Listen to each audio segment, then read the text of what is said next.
কিন্তু আমার হয়নি ওর সাথে কাজ করা, বাট ফার্স্ট এক্সপিরিয়েন্স খুব ভালো।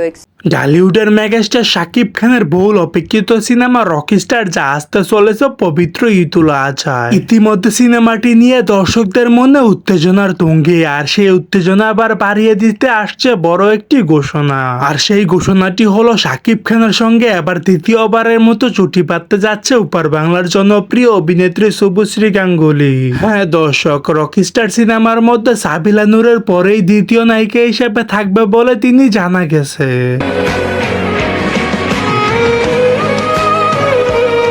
শাকিব খানের রকিস্টারে শুভশ্রী গাঙ্গুলি থাকবে সেটা যেন মানতে নারাজ উপর বাংলার আরেক জনপ্রিয় অভিনেত্রী মিমি চক্রবর্তী।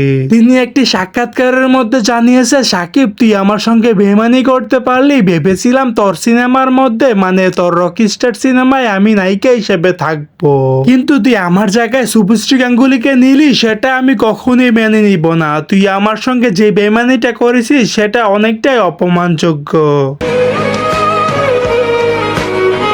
সো দর্শক, আজকের এই ভিডিওটি এই পর্যন্তই। যদি ভিডিওটি ভালো লেগে থাকে তাহলে ভিডিওতে একটি লাইক, একটি কমেন্ট আর অবশ্যই চ্যানেলটি সাবস্ক্রাইব করতে ভুলবেন না।